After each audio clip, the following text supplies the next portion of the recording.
Calling all beings, y'all. Let's get it. Put your hands together. Put your hands together.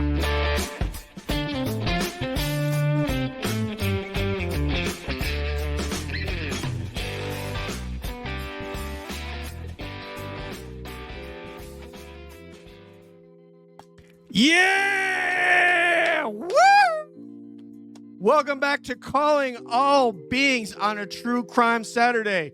This is Calling All Beings True Crime Unsolved. I'm your host, DJ, but guess what, baby?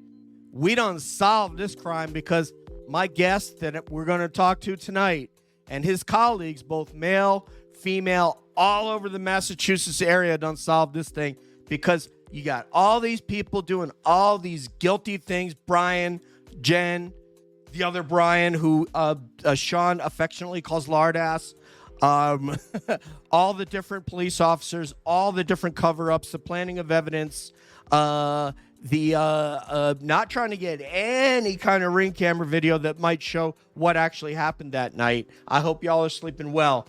But my next guest and all of his colleagues have figured out what happened, and they're about to bring it to you tonight. This man right here is a former educator, a standout wrestler, and a former head high school wrestling coach. Apparently, he booked bands for venues. So I'm going to say he must be some sort of band manager. We're about to find that out. He's a fearless. And when I say that, I want you to think Turtle Boy. I want you to think Rita Lombardi. I want you to think Nurse Kim. Fearless advocate for justice. He's a journalist. He's been extremely successful in pushing initiatives forth in his state. He is the North Shore's own. Party people, put those hands together for the host of the Young Jurks, Mike Crawford. Wow. Can I get a amen? Yeah. You're amazing. Thank you, DJ. That was, wow. My wrestling brother. Do you like wrestling? Like pro wrestling? Yes. You're a Not hype man. pro wrestling, but I follow grappling, like jiu-jitsu, like submission grappling, and I wrestled, and I went to Brazil, learned jiu-jitsu there, and then I've been at like 5 different jiu-jitsu academies. So you like the kind of wrestling that I actually kind of did, but yes, I was thinking more like the pro wrestling for you, because you are like, you could be my manager. You're like the hype man. You're the corner guy. You're like Brock Lesnar would need you, or whoever. Not Brock anymore. He's done. But whoever it is that's not good at the mic, that's a big star, they could use you. I just love people, and to me, it's a blessing when someone says, I'm willing to give of my time to come on your show and talk to you. And I want you to know that from the second the show starts until it ends. And that's why I do that. It's not to act like I'm, one of the 80s pro wrestling managers, or to feign that I'm sort of a pro wrestling manager. It's really just a genuine outpouring of emotion of how I feel about my guests that are willing to do this. And because you do this. Yeah, it's just hard. It's not the easiest thing to do, definitely. I think you do a good job. I just, it makes me almost feel like, wow, I should be doing more for my guests to hype them up. But I don't have that style. I can't do that. I do it my way. The other thing I do, Mike, I started both these things in my 40s. I started jiu-jitsu. I was a training partner for MMA guys in the Air Force, and was terrible, but it just needed somebody to coach and to get beat up by, basically. So I did that role, and then I figured BJJ was something I could get into. Simultaneously, I got into yoga, fell in love with it, and have been doing it ever since. I've been teaching for, 5 or 6 years. And the key to being a yoga teacher is the same key that you use when you were a teacher, that when you were a wrestling coach. You didn't try to mimic what somebody else did. Authenticity is what it is. It's all about people saying, this is the authentic Mike, and I want to talk to that guy. I was watching you when I first started watching the trial, and was like, I want to talk to that guy. I want to talk to you. And it just so happened the first guy I got a hold of was Sean. But it's authenticity, and I'm sure that that's how I connected with you as a content creator, as someone who loves music and all that. And I think that's how your guest content, how they connect with you. Yeah, I feel good about that now. I think the tough thing maybe for some creators, you might not know who you are. Like that I think what you said when I, as a teacher, when I was younger, Mm-hmm. when I was my first school teacher right out of college, I was not a good teacher. And it was just because I didn't even know who the hell I was. Right. I was probably a pretty good coach to a degree because the kids wanted me to be there more. But like to be a school teacher, you have to Very difficult. really engage those kids. And I don't think I had it back then. Like now I feel a certain age where I feel like I know who I am. So it's easy for me just to be me. You know what I mean? So I think sometimes younger people just need to let things happen, and I look at all the ups and downs, all the jobs and free things I did. Like, thank God I did all those things. Like you talked about the shows, I probably did 100 shows. I'd say half of those were benefits. Like none of that was really none of that. I basically started managing a band, a local band. I worked at Fidelity. The kid I was in a class with was in a band. He knew I knew people from my, waiting and bartending, going to clubs and shit, that I knew people. So he just said, "Hey, dude, can you book my band some shows?" And next thing you know, I was like, a manager of a band that was not going to make any money, but we did a lot of big shit. And I ended up booking a lot of festivals later, and even like booked this big festival every year called the Boston Freedom Rally. It's coming up in September. It's the Hemp Fest. It's the biggest hemp fest on the East Coast. And during its like peak years, really when it busted out, I booked for like 10 years, like all their bands and did all their fundraising. And so that's really where I never made any money at it, and a lot of people were like, "Why are you spending all this time on this cause?" And it was good for me. It was like it's like a real college. Like I went to college, Bridgewater State. I think I got more of a college education doing that 10 years of advocacy, booking bands, speaking to the press. I did tons of interviews for Maskin. I met a lot of politicians. I brought like basically music and politics together for cannabis. Basically, that was like my role, and I learned so much. So I think for people, if you're wondering if you're chasing a passion and it's not like earning money, don't worry about that. That's right. Just chase that passion. You don't know where it's going to go. If you're excited about something, chase it, do it. Like, follow your activism, your art, whatever it is, do that thing. You still, earn a living, but still, do that. Because I thank God I did all that stuff. It gave me such a kind of wide breadth of experience and education and the network and knowing how things work, especially. And I think I think we shouldn't undervalue your formal education either, because there are, as you say, there's so many things you can learn in life just by being around different groups of people and assessing what's happened and seeing what you did well, where you made mistakes. But also, I tell people when I retired from the Air Force, I retired as a master sergeant, and all I had was an associate's.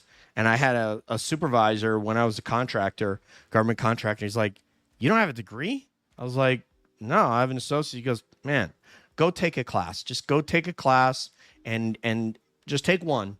And if you need time at work to do it and we got time, well, that kind of thing." Well, the next couple of high profile jobs I would not have got without that. So there are multiple types of education you can get. But and I want to tell people in the chat, I want to say hello to all y'all. Welcome everybody. We're about to get into true crime, but I want to ask Mike one very important question first that I've been wondering about since I've been watching him as a content creator.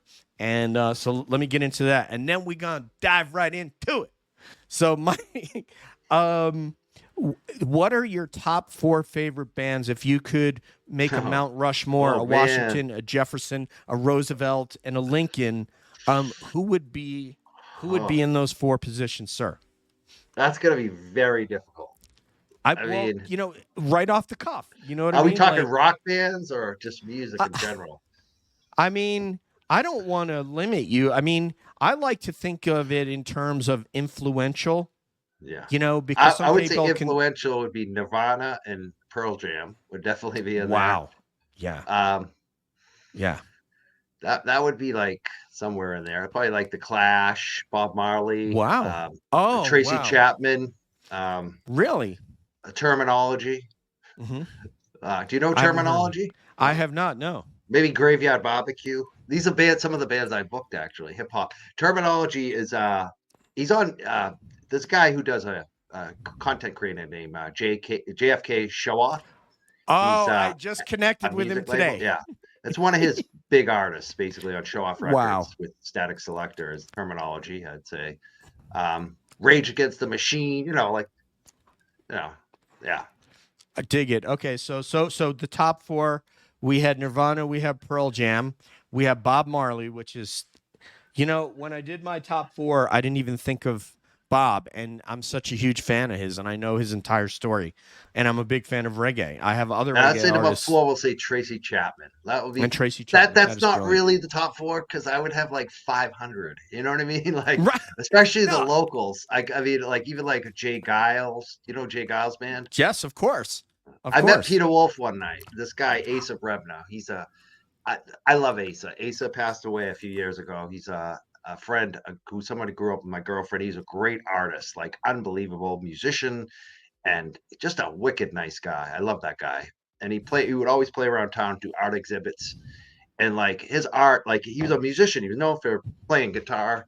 He was in some signed national bands at one point, but he also did art that he put on the wall and sell. And Jeff Beck bought one of his art pieces, and Wow. Peter Wolf used to show up, and Peter Wolf would buy some of his art too, and I think he did some shows with him. And for some reason, Asa just looked at me because we were, at Asa's art show, and he said, "Peter, I want you to meet Mike." And I'm just like, because like that's like the first freaking band, Freeze Frame. You know what I mean? Yes. And here I am meeting this guy, and I've met a lot of famous people over the years, but like Peter Wolf, just like one of the first rock bands ever for me. And it's just like he looks at me and said, "I'll never remember you, remember your name." Like he's like, "Don't get mad." And I said, "I don't care, dude. I don't." It's all good. It's all good. Yeah, I can't believe I'm shaking your hand, dude. And Asa introduced me, by the way. So like that. So there you go. Does your love run cold like Jake Giles band? Isn't that from no. Jake Giles? I don't know. Probably maybe. Yeah. My love runs cold. Yeah. My Your memory has just been sold. Yeah. Angel is a centerfold. Yeah, that's a great one. I can remember roller skating to that in like, I don't know, 9th grade or something. I don't know. Yeah. So we're dating ourselves here. Mike and I was 80s guys. Yeah. All right, Mike. So you were at the Standout today. I typically don't talk a lot about them on air because it's really best if you're there and you see it. But if you guys go on the Young Jurks YouTube, you can see Mike. You can see my homegirl, Suzanne, who's going to be on next week. You can see Peter Maffey. And who else? Oh, and as Kim would say, Rita Lombardi. So I definitely want to have her on the show at some point. She's such a great orator. But Mike, where is your focus right now? Because you're tracking at least 2 cases right now. We've just had an arrest in Matthew Farwell in the one. And in Karen Read, it seems to be there's so many different little nuggets that people are bringing out that they're just going back over the trial and finding little inconsistencies and incongruities in what people said. So where's your focus right now?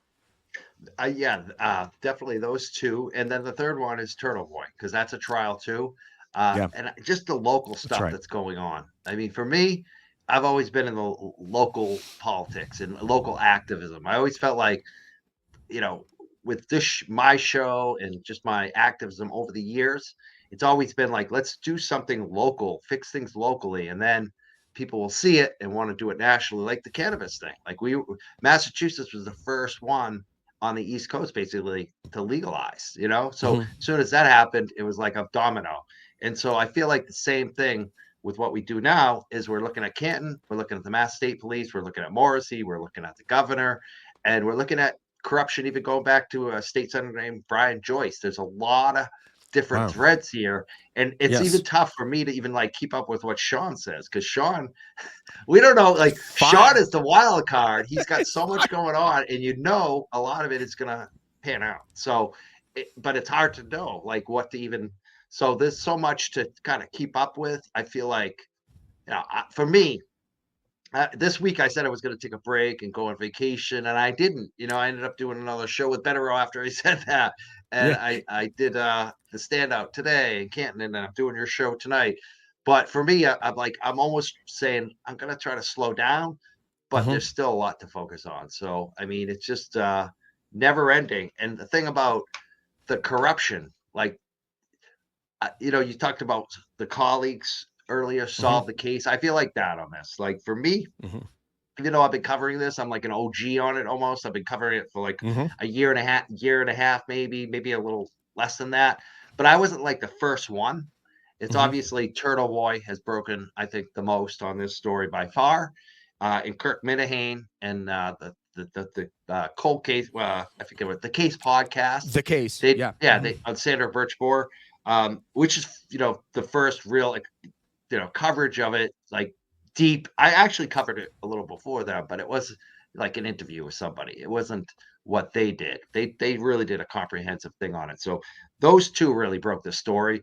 There are other stories I've covered, like the death of Lord McMurray, where I was the one who broke it open, and there's stuff happening even this week that people are taking credit for of my coverage. Like someone got fired at the Cannabis Control Commission because of me, basically, because I exposed them. I stopped even covering that stuff because I am so like stuff that I actually was the main lead on, because I know it's kind of over. It's like, let the government, and let other people take credit for it. That's fine.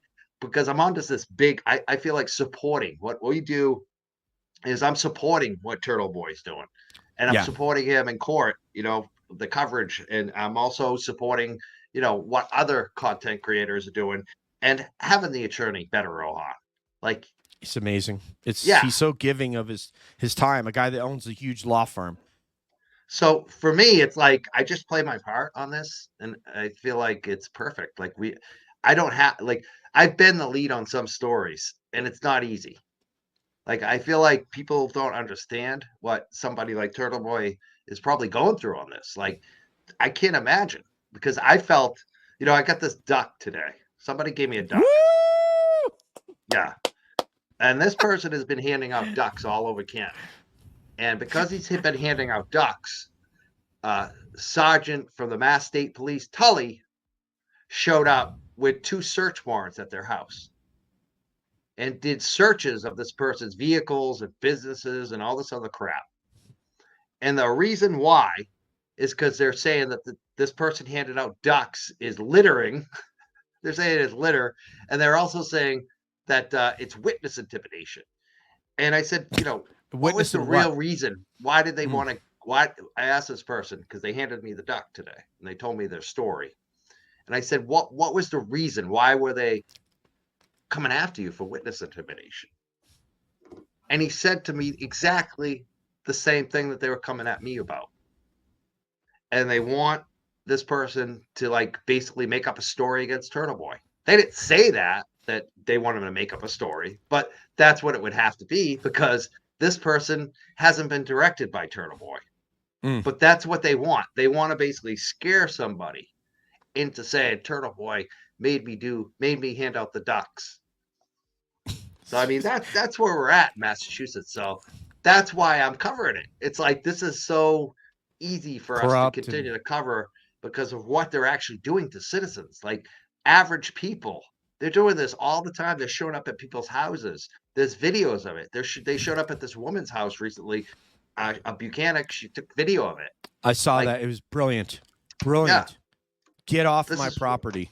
And I'm just waiting for them to come at my house, because they keep telling me they're coming to my house. They keep coming at me, and it's just like, for what? Because I responded to some idiot on Twitter that bashed me, and I can't respond back and tell the truth about them. You gonna come at me for that? Like, really?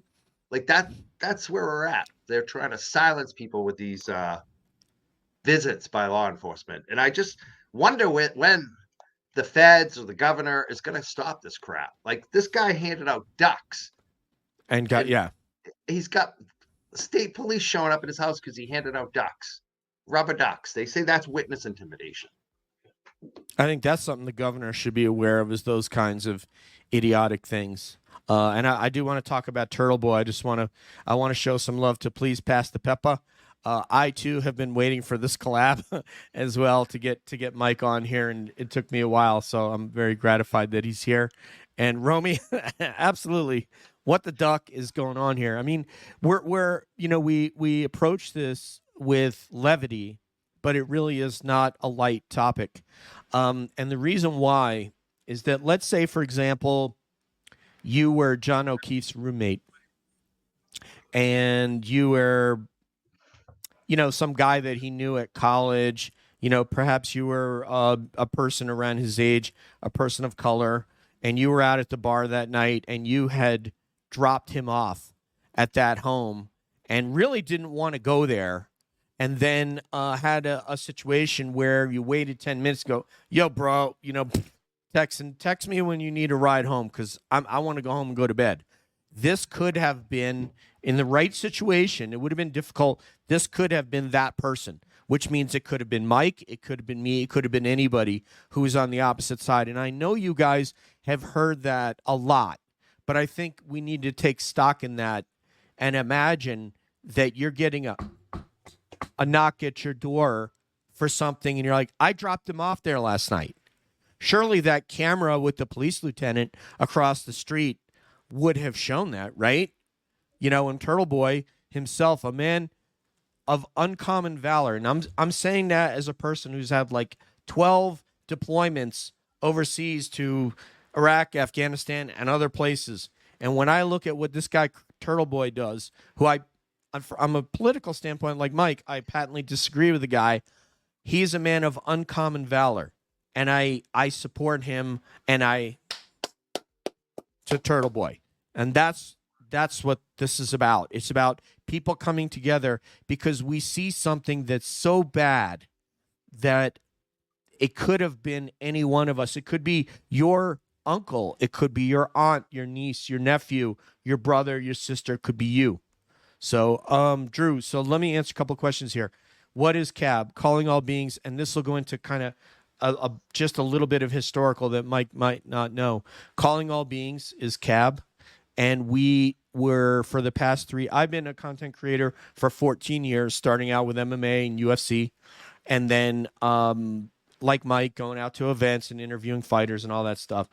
And then we started in UFOs 3 years ago and did Bigfoot and paranormal. And I decided that I wanted to do true crime because I wanted to do something that could make a difference in someone's life. And one of our members of CAB, we have 4 of us, myself, Nathan, Deb, and Courtney. She went to Pennsylvania and investigated a missing person named Shelva Rafty, a single mom who's been missing since 2006. At that time, when she was literally in Pennsylvania and pretty much got chased out of there because she got word that she was in danger, and maybe there's some police that work at the DA's office that weren't doing anything on the case. That sound familiar? So she beat feet. She grew up 25 miles from there, and therefore she didn't want to draw attention to her family that could put them in danger. She lives in like Alaska and Montana. She has two homes. In any case, that's when I discovered Mike. That's when I discovered Turtle Boy, maybe on M. William Phelps' podcast when Turtle Boy was on there. That's when I discovered Karen Read. And so we put the whole podcast we were going to do about Shelva Rafty on hold, and I began covering Karen Read. And that was, during the trial, in the waning month of the trial, let's say. So anyway, that to answer you guys in the chat, that's how we became. Calling All Beings True Crime Unsolved started before I was aware of Karen Read, but then Karen Read and Sandra Birchmore took over Calling All Beings True Crime Unsolved. So I no particular question there, Mike, but I don't know if you want to react to that. It's funny how many shows got taken over by Karen Reed and sort of Sandra Birchmore. My show being one of them. I mean, it gave me something to cover. I mean, for me, after Lorna McMurray, I covered it for so long, it just drove it to the ground. I was going crazy because things weren't happening quick enough, and it was like a mental thank you. Give me this Karen Reed. Like, but now it's just like the same thing. It's like how long are we gonna go on with this? How much longer? With Sandra, we feel like we're gonna get some justice now, but with Karen Reed, it's like how long will we ever get justice on this? Haas long till we get justice. I think it's of an egregious nature. I mean, I think we draw joint inspiration. I suspect, and I'm speaking for you, so forgive me. I think you're inspired by Bettero, by what the amount of hours that he's putting into appearing, because he's holding it back, but inside he's really enraged. You know, I don't know if this is because I went to college in Massachusetts, and I went to Dean College. A lot of people know that.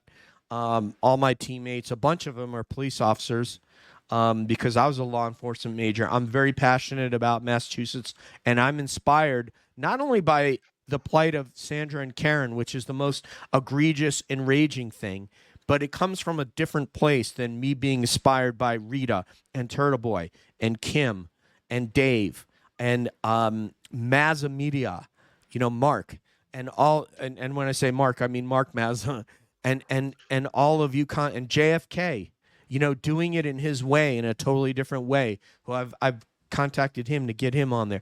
Hey, what's up, hair? That's what I'm saying, man. Mike has hair, Mazza, my brother, and to me, it's another source of inspiration beyond the other things we have in common. So anyway, are you inspired, by these other content creators? Obviously, Turtle Boy, you've espoused definitely huge, one. yeah. I would say. I mean, I've been inspired by it. So many. One of the things you said, music. I just thought of one that I should have definitely been on my top 5 by far. Tupac. Oh, Tupac. wow, awesome! Yeah. He is so popular in the. You know what I mean? My list would be way too long. I love Tupac. Yeah, dude, I love it, man. I need to see like your list. Maybe I should be following you on Spotify because I love I have hip hop as well on mine. I'm trying to think of that Queens rapper that I have that I was listening to the other day that also has a song called One Love, like Bob Marley. So yeah, I love all different kinds of music. I was listening to the Fugees yesterday, and they have a song I like them. I like Lauryn Hill. So good, of course. Man. Yeah, she's brilliant, man. She is you really and I good. could probably I think we could do one just on music, and it seems like the audience is down for it because they were all talking about their favorite bands in the chat, which was really cool. And one story I want to tell you real quick. So at Dean, I was a walk-on for the football team. I told you I was a scrub wrestler. I was also a scrub football player. So I walked on at Dean. By the way, never played a down of football in my entire life until I suited up, terrified at Dean. But I told them I had. So he said, you could try out. It's 2-week tryout, see if you make it. So 4 of us made it out of about 8 or 10 that tried out. In any case, one of my teammates and I, Steve Levasseur, native of Massachusetts, who I got in a fight with at practice, wanted to mea culpa and said, hey, Kazoo, which is my nickname at Dean, you want to go to Motley Crue with me? I got tickets. So we go to the Worcester Centrum. He didn't know anything about Motley Crue. I loved Motley Crue, had seen them like... I met Vince Neil one night. He was waiting. I got a crazy Vince story, but that'll be too much. The legend. Well, hey, man. At MTV, I had a night at MTV, basically, at spring break. Yeah. Oh, I met them all. I met a bunch of people. But, so go ahead. I Please, think I kind of be a Motley Crue story, though. Yes, sir. Go ahead. Oh, no, just the real quick story. So we went to the Worcester Centrum. We watched the show. He made his way to the front and then came back and said, Kazoo, I got a backstage pass. Do you mind if I go? Okay, he left me. Yeah, I know. That's Julie said. He left me sitting in the parking lot for hours. I wonder what that backstage was like. I bet that was just insane. Yeah, I mean, he was really good looking guy. His nickname at Dean was GQ. Steve Levasseur. I don't know where you are, but I hope you're at the reunion in October. I'm coming to the Dean reunion for homecoming October 25th through the 27th for any of you that are around. I will be there. I've been to a lot of backstages. Usually it's boring, but I imagine Motley Crue back then must have been fun. Oh my God, 1985? Yeah, it Yeah, must have been it wild. was Theater of Pain tour? Yeah. Yeah. Oh my God. I got some other artists too that I Sure. Styles Go ahead, P. These are artists I booked that I love. Styles P. You know him? Styles P. Yep. I had a day with him. I brought him to the Freedom Rally. I smoked up some trees with Styles and got him on stage, and I made that happen. Me and the guy from G Unit basically made that happen. That was awesome with Styles P. And Tree's another great band I love too. So many bands. If you ask me content creators, I definitely am inspired. Like number one, obviously Turtle Boy, big time. Mazza Media, definitely. Like he kept me going when I was down. So I'm very thankful for him. Sean McDonough's another one, big time. Like he kept me going. Like these guys like helped me when I was going through tough times. And especially like the guests that we have on. Like that's the big, like I watch other shows. I like other shows. I like to see JFK doing well. And I support all those other shows. I watch them as much as I can. But the thing that gets like me inspired the most is really two things. It's the guests that come on and who we can feature and how, like a lot of times we'll feature somebody and kind of make them like a little star. And then next thing you know, they're on everybody else's show. Like people, sometimes our fans get a little like weird about it. They're like, hey, that's Mike's guest. It's kind of the goal. Like you kind of want to, like Bettero came on like 6, 7, 8 times, I think, before anyone realized the numbers we were getting from him. And then he was on everybody else's show. And that's like the best thing ever. Like I used to write for like 10 years for Dick Boston. That was always the goal there too. It's like, you want the Boston Globe to actually rip off your story. Like that's the end game. That's what you want. So I love it. I love to see, and sometimes I do the same thing to them. Like if I see somebody that's great on one of the other shows, I might be like, hey, they need to come. And a lot of times it's the fans too, the supporters. Yeah. They tell us, like the Las Vegas cops, they kept telling us for weeks and weeks, you got to have them on the show. And then we had them on the show and they were great. So like the fans are the other thing. Like the people watching, I met so many of them today. They are great. Like they even today, they were telling me stuff I covered a month or 2 months ago. They're like, you got to get back into that Brian Joyce stuff. You're right. Like these local Canton people, that's where the locals, I love meeting and hearing from all the locals that are watching and supporting and giving information and giving advice, giving information and, financial support to us too. Like everything that they do. And it's so great to hear about them, talk to them in my chat. I love doing that, but it's also great like today where we got to talk to a bunch of them. Mazza and I and a bunch of other people. Peter Murphy was there. It was a great day today. I wish I was there. I hope to get to see some of you when I come for the Dean reunion if I'm so lucky.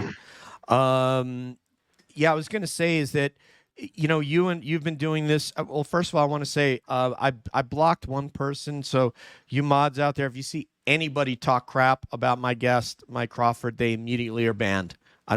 There's no second chance. Well, what's going on? I don't mind. I don't know. No, was it a troll or was it It was a troll. It was a troll. Right, it was a troll. And my new mod is in here, Miss Jessica NB. I don't see her wrench. Jessica, where is your wrench? But you guys will see her on an upcoming episode. She is also a mod for Miss Shorty, and you will see her coming up soon. Where is DJ from? Okay, I am from. Hi, Jessica. Where's your wrench? So who is that? Where's DJ from? That's Steph Annie. Steph, I am from the Hudson Valley of New York, Hendrick Hudson High School, which is adjacent to Peekskill, New York. Peekskill is kind of the bigger town, and my town borders Peekskill, and it's kind of, I'm kind of from both, but I'm a Hendrick Hudson graduate, and I also get together with my high school classmates 2 times a year.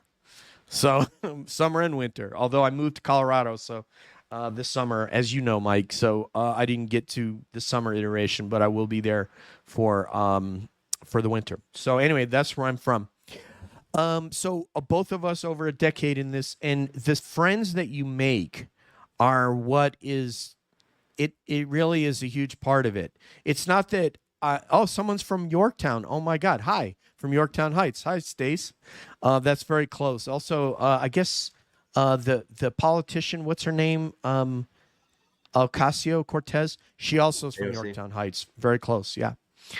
And someone I love mentioned, AOC. yeah, she's lovely. Lovely. That may be lovely controversial to say tonight. People don't like when I mention politics. Well, she was in on the UFO hearings where they brought in David Grush, the Yeah. Air Force, I saw and those hearings. the GS-15, David Fravor and Ryan Graves, and there were Republicans and Democrats on that Right. panel. You had Matt Luna, Gaetz. Luna. You had, Representative Luna, and then you had AOC and Jared Moskowitz, and Nancy Mace from South Carolina. That was very, very eye-opening in terms of UFOs, but we're here to talk about true crime tonight. So we're not no UFOs tonight. So no UFOs That shit is tonight. interesting, though. I mean, when you have like real serious people like David Grush coming out, it's like, wow, something is going on. Like the military knows something's up, something weird. Real quick about David Grush. David Grush, his education was paid for by the Air Force as a result of his he was a physics major, and when he got in the Air Force, they made him an intel guy. He got to the level, David Grush, where he left the Air Force active duty, joined the reserves. He worked for the NRO, the National Reconnaissance Office, the National Geospatial Intelligence Agency, and then he was handpicked for the UAP task force as another third duty. He hand carried intel into the president.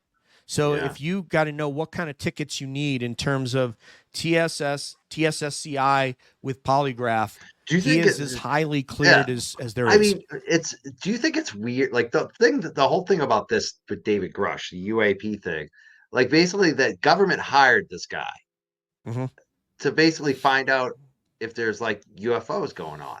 And he basically came back and said, yeah, there's some secret shit that's being covered up. And he like told the truth, but like nobody's talking about it. Like the only one that I saw talking about it is News Nation. Like you don't see it on, like you would think this would be like part of the election right now. Like basically like the top government guy that they hired to look into UFOs has come out and said something's up. The government's covering it up with this private, contractors, and we know that something's going on. They have all this shit, but it's not on the news. Like nobody, even our show. Like I would probably be talking about this much more if we weren't doing the CAB-TCU actually, because I find it fascinating actually that there's no coverage. You don't see anyone covering it.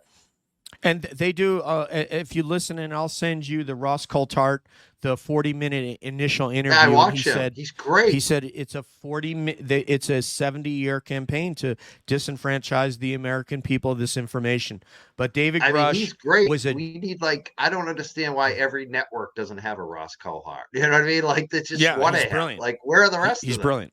Yeah, there are more, but they're not. They weren't on the Australian version of 60 Minutes. He's one. I mean, the New York Times, Leslie Kean and Ralph Blumenthal are the ones who broke this story in 2017.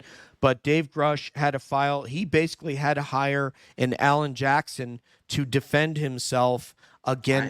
He made an IG complaint, and he hired a former IG. I think his name is Rose from the Rose Law Firm. I'm trying to remember what his lawyer's name. But anyway, he hired a guy who was a former IG as his lawyer to defend him because they were trying to attack him personally, his clearance, all these kinds of things. And I'll have a dialogue with you offline because I know a lot of the people here are not into UFOs and all that stuff, but there's no question that there is a conspiracy to keep that information and what we've gleaned from crashes that have happened. What ended up happening with Dave, real quickly, Mike, is that when he was on the UAP task force, he was not read into all these crash retrieval and reverse engineering programs. When people found out that he was on that task force, he had people start to contact him that he knew that were read into these programs and saying, dude, there's stuff going on here that you need to know about, stuff that's being funded that the American people don't know about, and it's not right.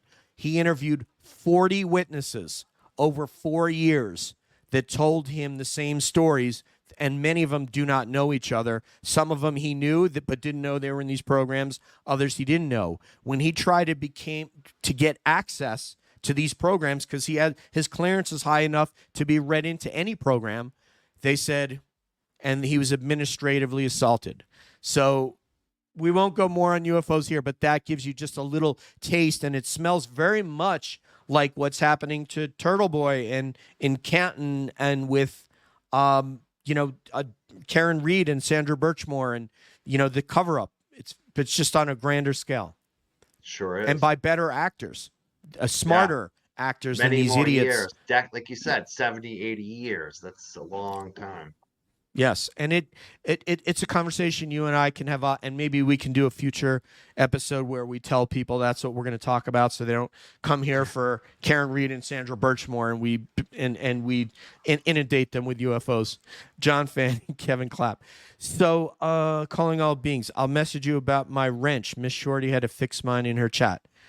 Copy. Okay, yeah, I got. I'm not very educated, Jessica. I can tell you that. Mike is more educated than I am. He was a teacher. This is what we do for teachers. Amen. So not for me. I wasn't. Yeah, I'd say the people who stick there for 10 or 20, 30 years, that they are heroes. Deserve the AM. Heroes. When I had dinner with my high school wrestling coach and teacher. He was my homeroom teacher and wrestling coach last year, and I don't know if I would have been in this place in my career, in my life, if it weren't for guys like him dealing with meatheads that didn't do academics.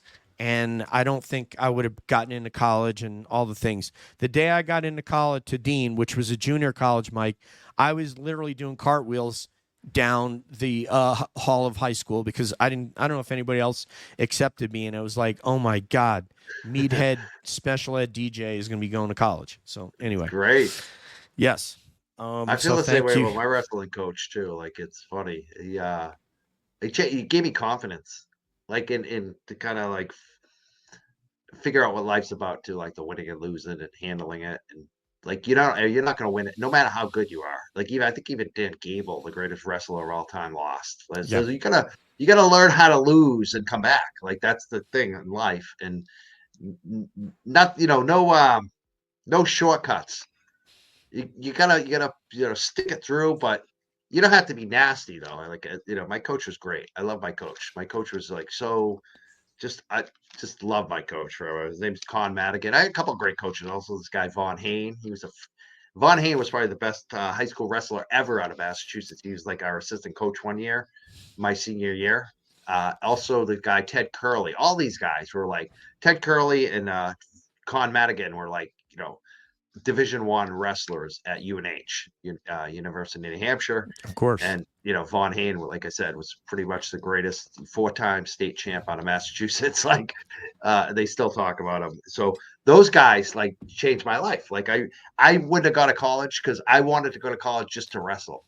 Like, and I had the SAT scores. I didn't have the grades because I never applied myself at all at high school. Like, I was the biggest dink. Like, I was pretty much a loose, like, underachiever. That's what they always called me. But I had issues too, like a lot of, Me too. my thing is mentality. That's the big thing, and heart and all that. And those guys gave it. Like when you have someone like that who invests in you and believes in you as a 15, 16, 17-year-old, it makes a huge difference. So I just I think school teachers deserve every dollar they get. Like I know that people complain and they deserve way more. Every the reason penny, is man. we need like those guys I just mentioned. Same with me. Like we went into other places. Like the system couldn't afford to keep those guys as wrestling coaches. Do you know what I mean? Like they found real careers to go into, unfortunately. Because there's not enough money. Yeah, there's not enough money. So for me, I'm always like, pay these teachers and the coaches more so we get the best, because 100%. having the best really does make a difference. Like when I had those 3 guys I talked about, like that made a huge difference to us as kids. They should be paid commensurate with their responsibility. And for the audience that does, some of the UFO audience doesn't know this, but my wrestling coach also. So there was a special ed program. He started it.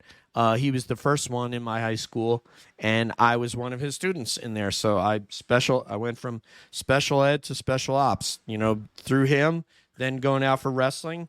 Said, well, shoot, if I did wrestling and I've never done that before, I should be able to play football. I've never done football, and I would have never had the confidence to do that, or going in the Air Force and then going into special ops. All that started back then because I had the confidence. If I could do one, I could do the other.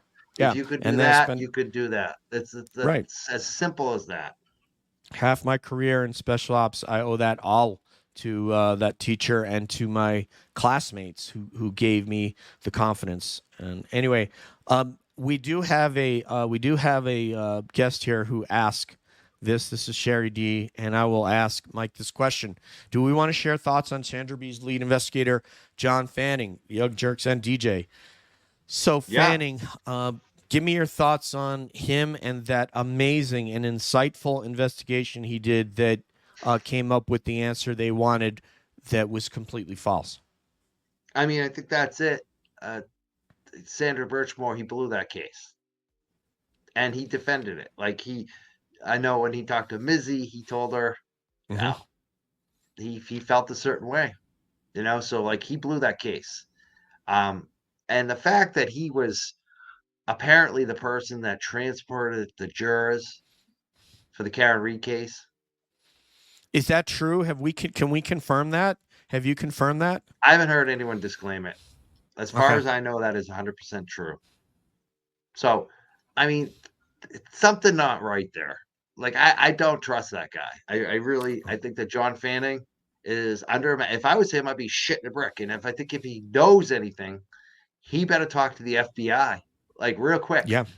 I think all of these guys, anyone who's associated with that Norfolk County State Police Unit, and we're talking about Fanning, Buconic, Brian Tully, Guarino, all those guys. I don't trust any of them. And I think there's smoke, there's fire. I don't know. It's going to be interesting to see where they end up. If they're federal witnesses, what? I don't know. I mean, that's the wild card, right? What are the feds? Are they going to use these state police guys? I don't know. I don't know how that works. I don't know if they're going to bring them in and have them as witnesses, or if the feds are going to be going after them. I don't know. This is going to be interesting to see how far do the feds go. I've said the same thing about to Jen McCobb, who's someone in the chat named one time. She spelled the CABRE, McCobb, and I said, go in, be the first one in. Don't get arrested in a parking lot with one of your children like Matt Farwell. Go in, tell them what you know, get a reduced sentence, because if they come to you and you don't go to them, then the deal you get, as Sean said, you're not going to get the same deal. He talked about how somebody held back, the FBI figured they held back 5%. They threw the book at that person. They got 23 years. There was a debate back and forth. What are we going to do? And this guy's like, nah, I mean, he held back, and we told him, are you holding anything back? Is this 100%? Oh, here's the person. Jen McCobb. I love it. And we're going to get to you, Cat Lady, here. Thank you for the blessings. Every one of you, thank you for the blessings. This is the first year that CAB is going to pay for itself, because we have funded it up to now. Here's somebody right here. Somebody... hold back 5%, it's over. Yeah, I know Sean said that. If they find out that you held something back, the deal that you cut in it has to be full and complete with nothing held back. I wanted to ask you about this, Mike, because this is something that's been bothering me since that trial. And it had to do with the extraction of the data from Jen's vehicle. And Kim this week, Nurse Kim, whom we all love here, was talking about the key cycles.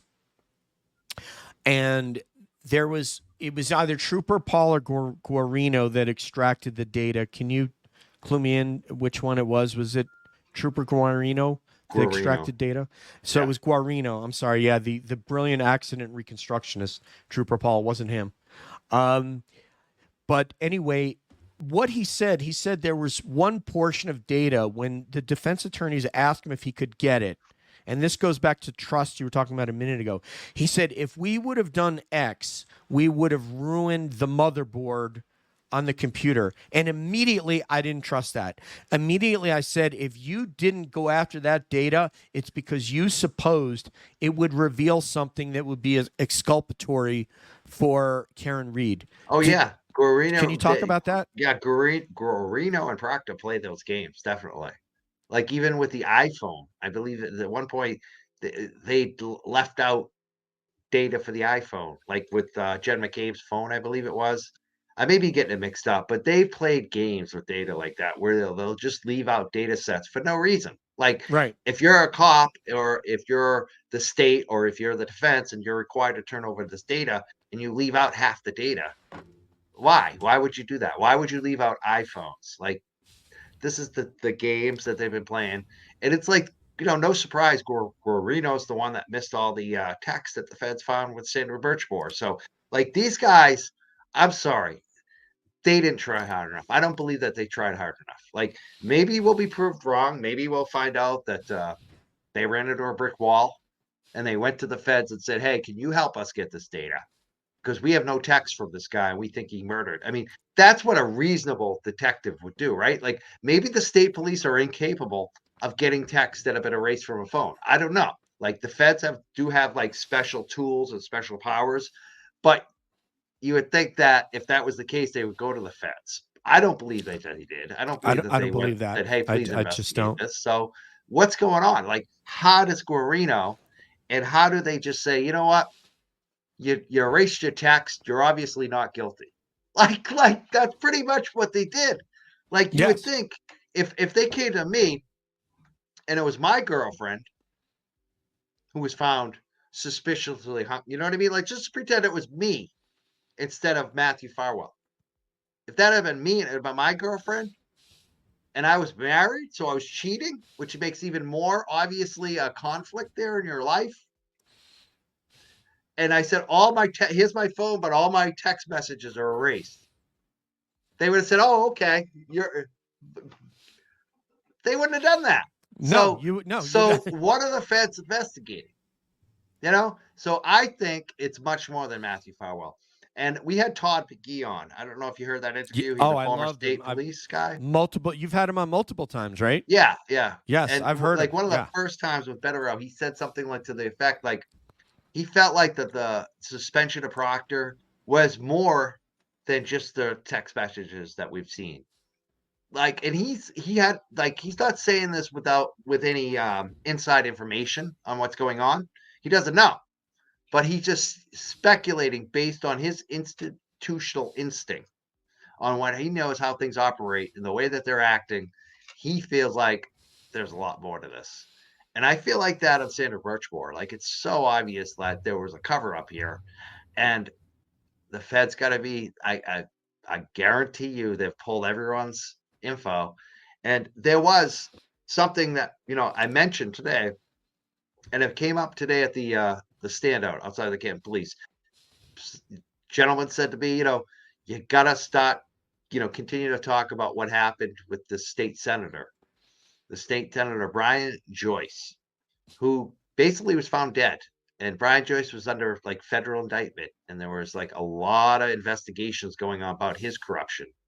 And he was a state senator at the same time as Michael Morrissey. And they were buddies. And they were even quoted in the newspaper, like, these guys were state senators in the same area at the same time, hanging out with the same people, the same party, the same everything. And one is wicked corrupt and got caught being corrupt.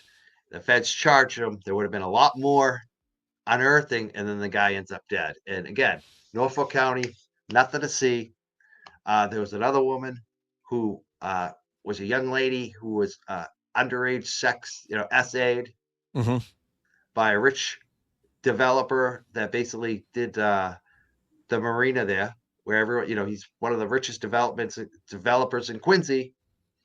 And his whole family has been like arrested for all kinds of crazy stuff like violence.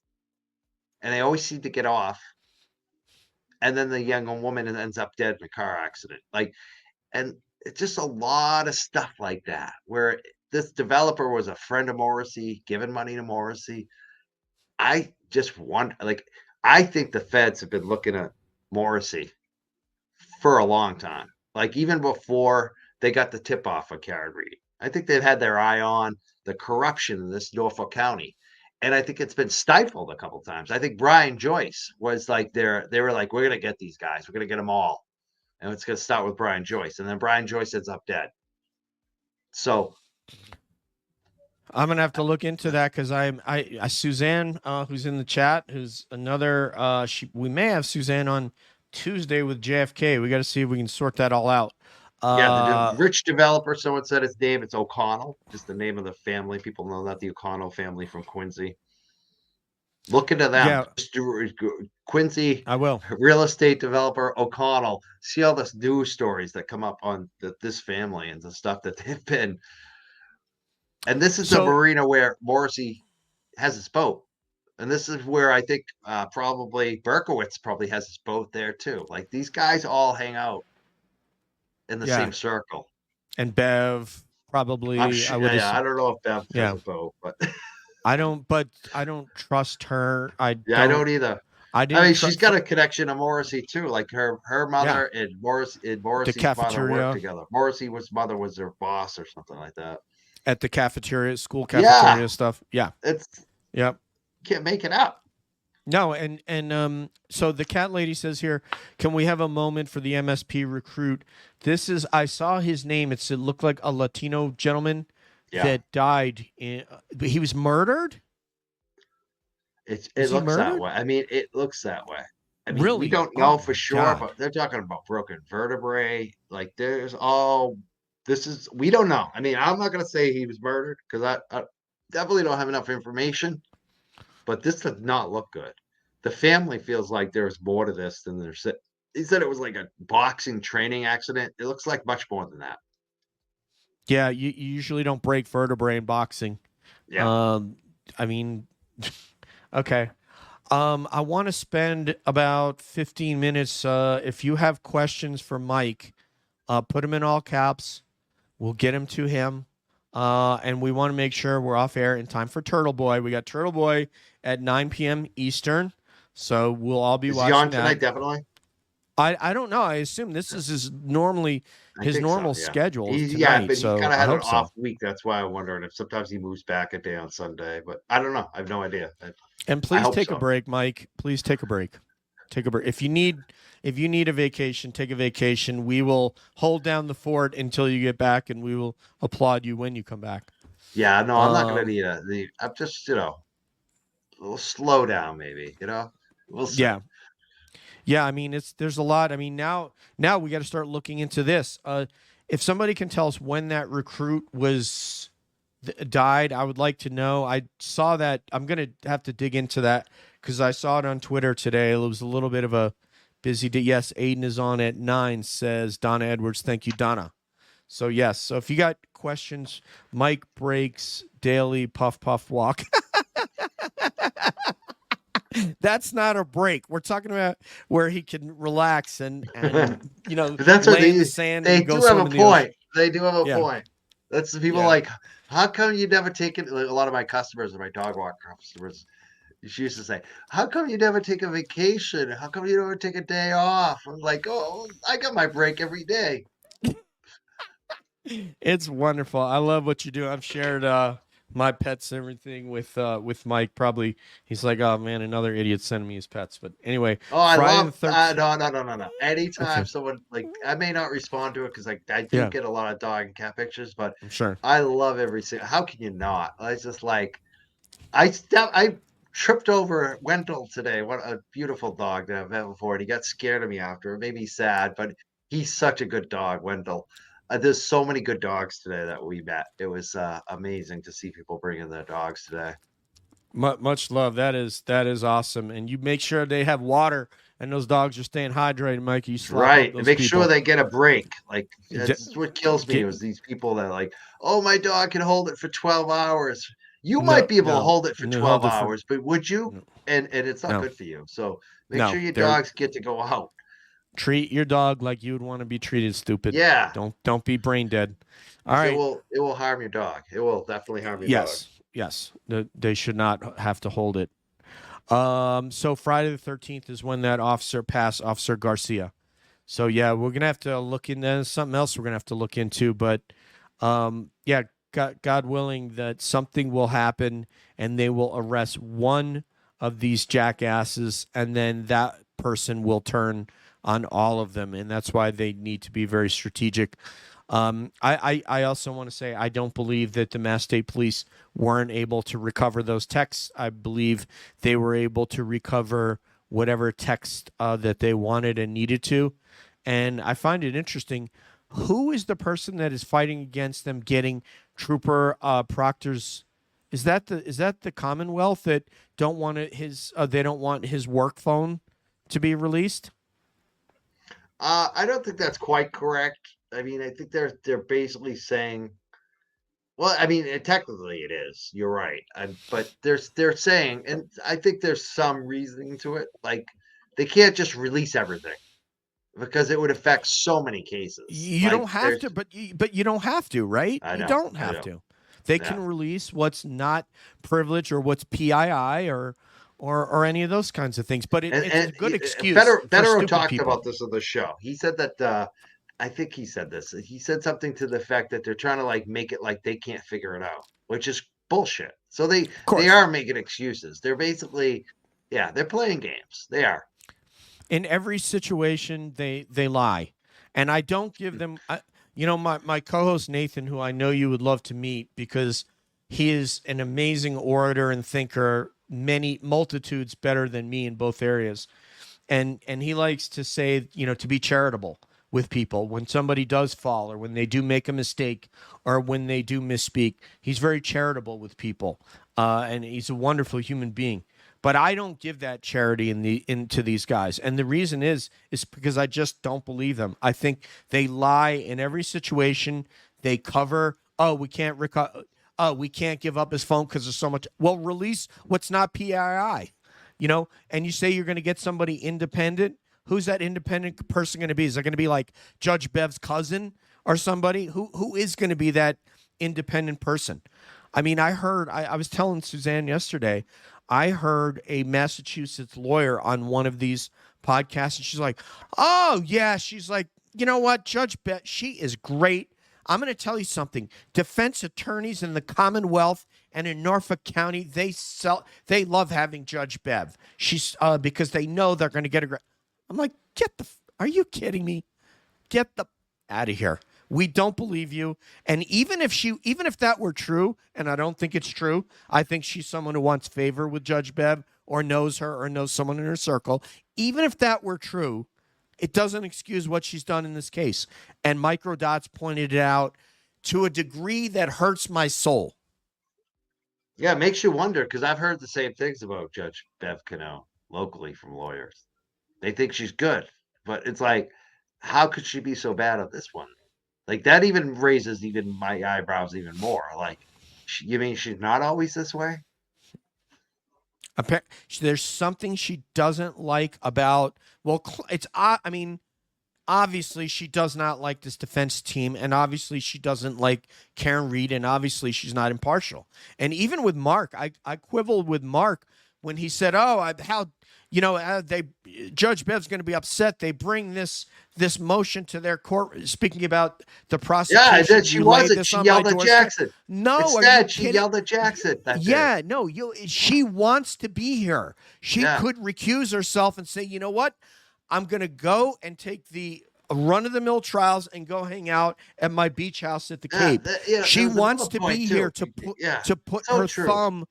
She's, it's like the Rolling Stones. She has Karen Reed in the defense team under her thumb, and that's where she wants it. She won't recuse herself, and I'll bet my retirement on that. Remember with the Barrett video, Bettero was like, Bev, Judge Cano should like read them the riot act the next morning. The prosecution about the Merritt video. We expected it because Bettero is usually right. Bettero is usually right. He's like predicted a lot of things on our show. And he said, Judge Canone should read the riot act to the prosecution and rip Lally a new a-hole and ask all kinds of questions about how this mirrored video was submitted. Did you know? How could you do this? And instead, what did she do? She yelled at Alan Jackson again. Like she didn't give Lally any shit about the mirrored video. So I mean, I asked Mark, that's how could he? There is something up with her. I don't know. There's no question. I asked Mark if he could make. I said, Mark, could you go before the court and make an argument for a Brady violation? And he said, no question. This is what. This is. I mean, this and some of these other. This is how Alec Baldwin got off. Yeah. In New Mexico. Yep. I mean, but she is cheering for the prosecution, and it makes me sound like a conspiracy theorist. And I don't like conspiracy theorists. I shouldn't say that. I don't engage in conspiracy theories. And when someone is a conspiracy theorist to the degree that everything they hear is a conspiracy, I'm like, you're not an objective person. And if you're in that rabbit hole, you will always be there. But that is exactly what we have here. Yeah. That is, facts matter. I mean, I know people who, let's just say like family of a judge. Let's just say that, right? Someone I know who, was like, watching this whole thing and said, oh, the judge is fine. The judge is fine. Judges do the right thing. You know what I mean? Like that mindset, because that's what they know. Yeah. End of the trial, they said something's wrong with this judge. No question. Like that's someone that's like very pro judge, like just because of their family member. You know what I mean? Like even they saw it.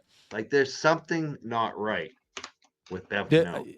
Yeah, she for whatever reason is leaning to the prosecution, and I just don't understand why. But let me get to the cat lady. Thank you very much for another blessing, Miss Cat Lady. I think you and I have also talked on Twitter. So it's at Enrique Delgado Garcia. He had severe brain trauma, teeth knocked out, broken vertebrae. And this happened yesterday. Friday. I mean, what is going on here, man? I mean, this doesn't happen in Ranger School. So how the hell is this happening at the police academy? I don't know. They've had a lot of issues at that police academy too for years. They've been talking about how to fix it, reform it. Yeah, Peter that's why Peter wanted to ask. He had some questions. He's been trying to contact some people who are active duty police officers now that over this issue to find out what's going on in training, what's not happening.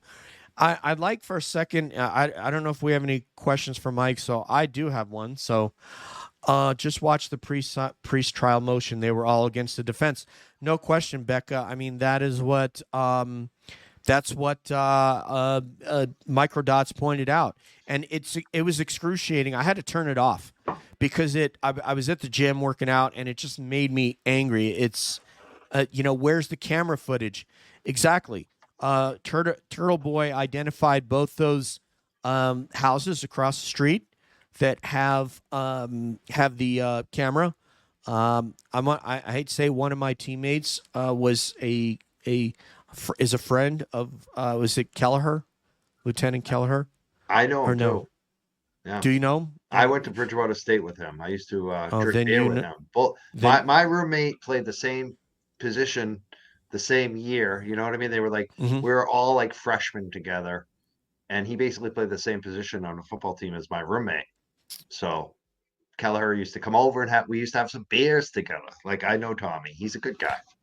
You and I'll have to talk off. I haven't talked to him in years. You know what I'm saying?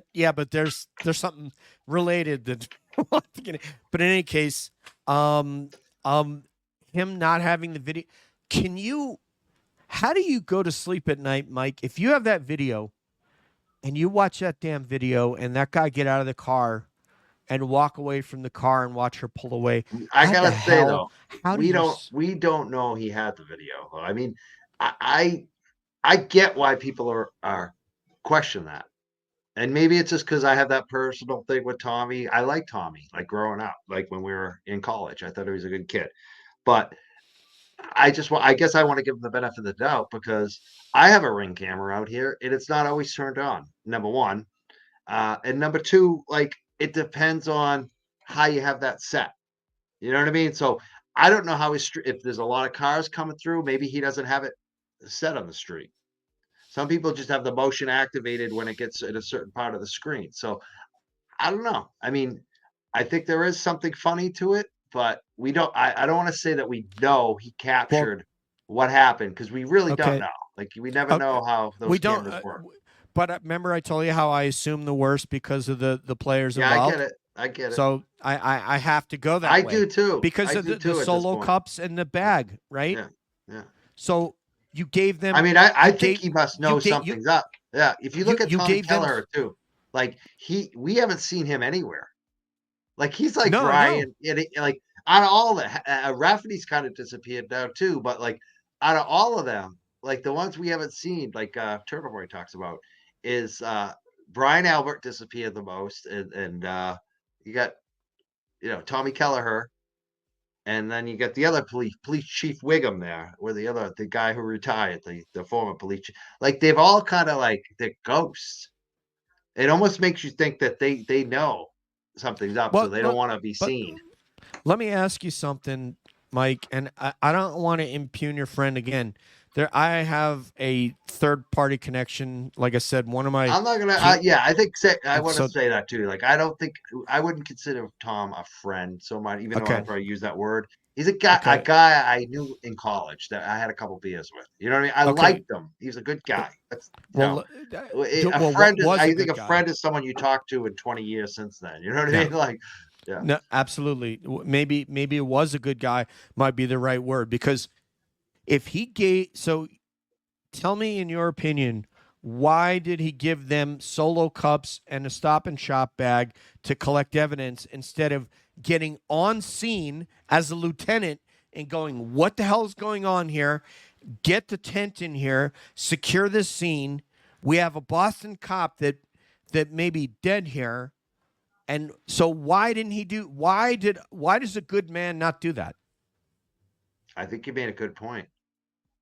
You know? Yeah. Because it doesn't seem like they ghosted. They didn't want to be associated. They were like, if this blows up, I don't want to be the guy who's holding the bag, so to speak. You know what I mean? No pun intended. I could also see where he could say, especially with Kelleher living across the street, there's a conflict of interest here. So I'm going to back off because I'm the next door neighbor. You know, I could see that. But at the same time, wasn't he the assistant? I don't know if he was. Was he the assistant chief? He was the lieutenant. So I've spoken about this with Peter Murphy. Yeah. And he said that he was the lieutenant at the time. And I guess I don't know if he's assistant chief now or deputy chief now. The deputy now, yeah. But he was the lieutenant at the time. So you're going to tell me this guy he knows Brian Albert. So you're going to tell me that if that was Brian Smith, that he doesn't, and there's a Boston cop laying there, he doesn't come out of his house. Yeah, you're right. And go over there and here's a Stop and Shop. Hey, where the hell's your gloves, guys? Where the hell are your Ziploc bags? Where's your gauze? Where's your tweezers?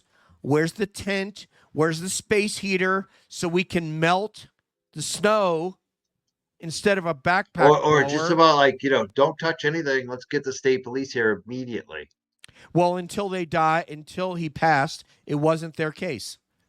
It wasn't their case, according to until he died. It wasn't.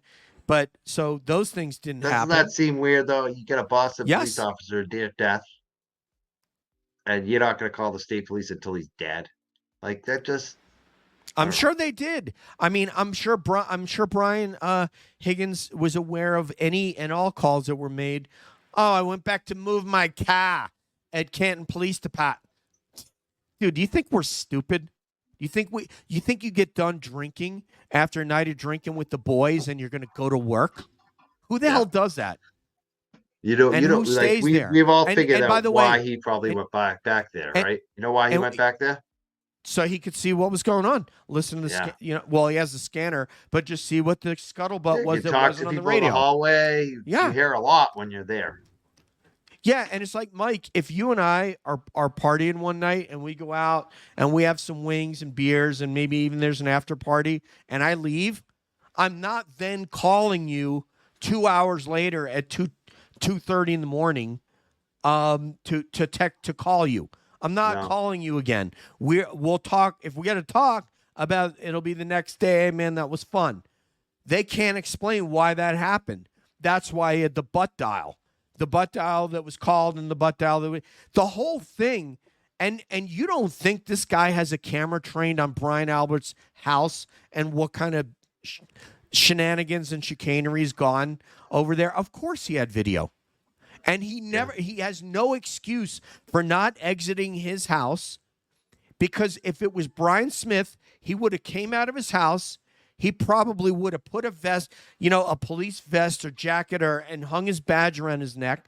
And he would have went and knocked on that damn door and said, what happened here? Yeah. And because when you listen to the Vegas cops that came on with you and that were on with Sean, they were like, we would get in no matter what. We'd find a way to get in there. Well, they cited a law that could have let them at least look around. And they would have been asking, and they would have gotten in. They found a way in. So now you know why I don't trust these people? That's why I don't trust them. Is because nobody did the right thing. And it all started, where would we be, Mike, if this happened, if there was a fight in the basement of this guy's house with whomever, and I don't know, and I don't want to say I don't care, but it's immaterial who John got in a fight with. Why don't you just call 911?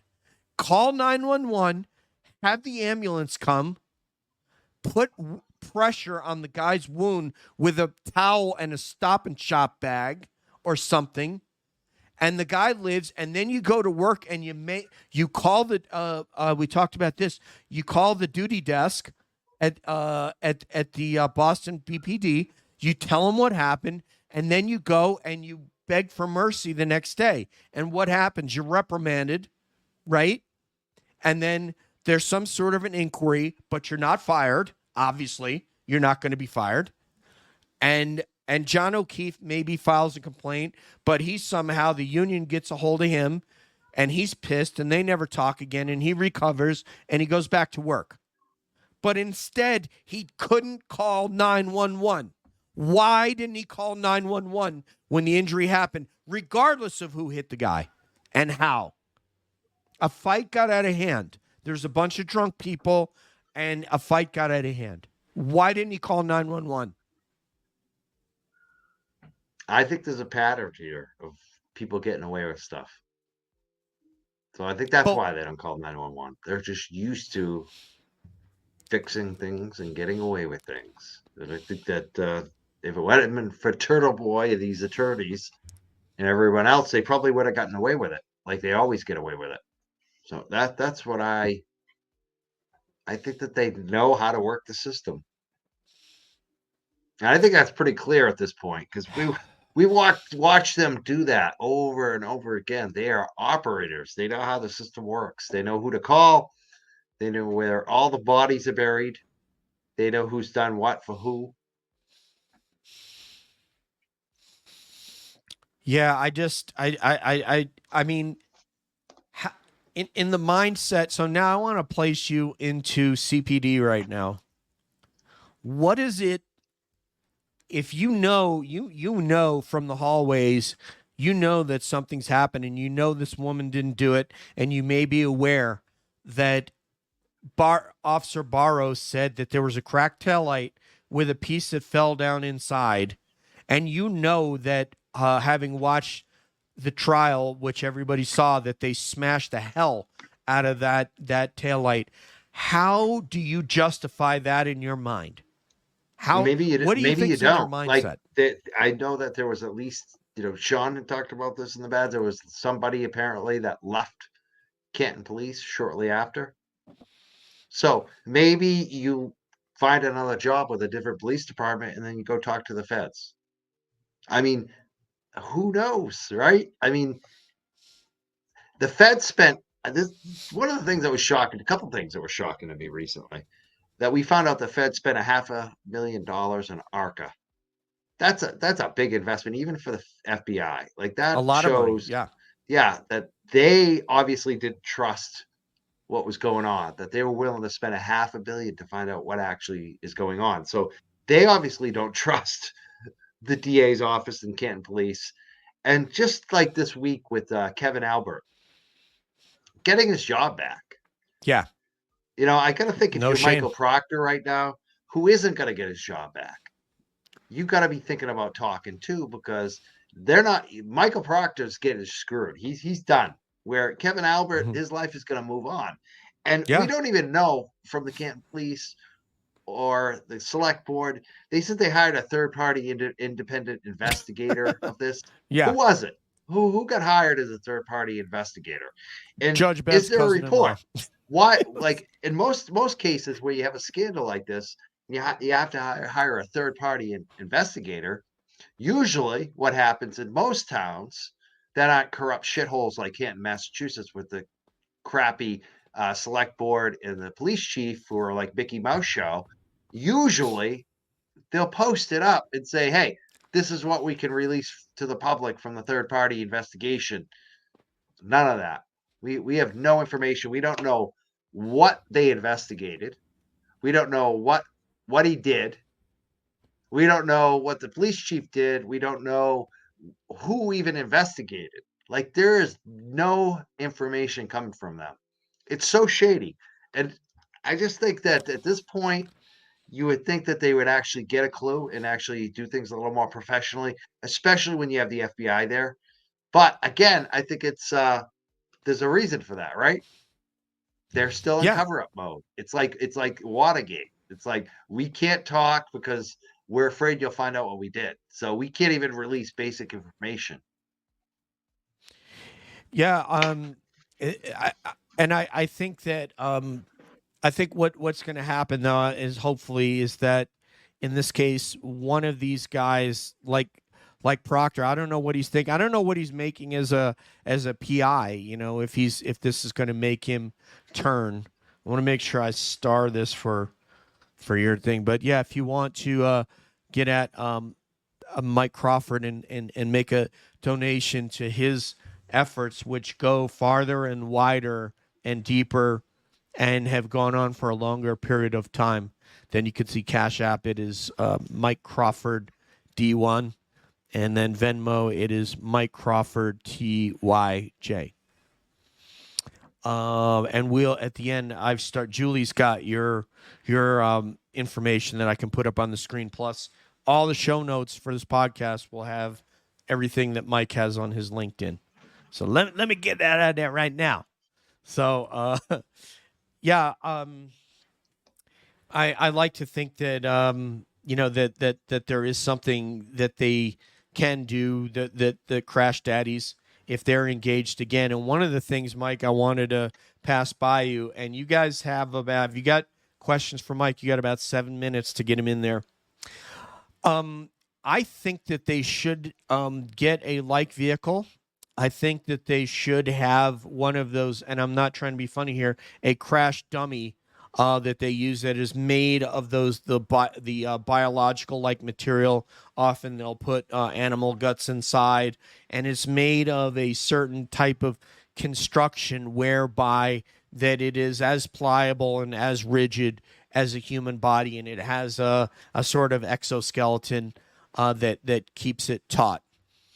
And I believe that they should hit that they should put that arm at 90 degrees or whatever they assert, and then they should back a Lexus 470 up into it going approximately 24 miles an hour and see what kind of damage that they can extract from that dummy. What do you think about that? I don't think the glass thing was convincing. And I have another question to ask you about the glass. Do that? Would you say you think Crash Daddies? Crash Daddies. I mean, I think they would love to do that, but I mean, who's going to fund it? You know what I mean? They're not just going to do something because. So it would be the Fed's going to pay for that. The FBI. Yeah. come to praise his I mean, name. if the FBI, I would love to see the FBI do that, but I don't think they have an interest in it. Like I think that their priorities are different. I think it's about gathering evidence for them through testimony and other, electronics and building a case. And I don't know if that's going to help their case. Like I don't know. I Do you think the think? defense would love something like that, but Yeah, I don't think the defense has enough money to pay for something like that, and I think it might hurt. The best thing about ARCA, beyond how awesome they are, like how yeah, they're the best at what they do, yeah. is that the defense didn't pay for them. Karen Reed didn't pay for their information. That's right. So I think that if they were going to give ARCA money, they would probably be worried that would hurt their credibility with the jury, especially since that came up in Turtle Boy's interview. So I think that probably won't happen. But I think if the defense can afford something like that, to hire maybe another third party. Yeah. accident reconstruction group that's just as good as ARCA, I think that they probably would do that. But I don't know how much that costs. And I imagine money is probably an issue at this point. So I think people should definitely donate. freekarenread.net if you want to donate and support Karen Read. I think that would help. And I think that the state are the ones who should try to come up with something. They have nothing. Obviously, they can't bring up Proctor again. They're probably not going to bring up Guarino. They're probably not going to bring up Bukaki again. I mean, they're losing their best witnesses, apparently. I mean, maybe they bring up Buchanan, but I just have a feeling that Buchanan and Tully are going to even get into some trouble here, too. So, but we know Proctor and Trooper Paul, you can't bring them up again. So what are you going to do? They're going to have to hire somebody. They need to find somebody. Mike, how can you bring Guarino when he supposedly missed, but he didn't miss the 30,000 texts? I know he. I know he actually.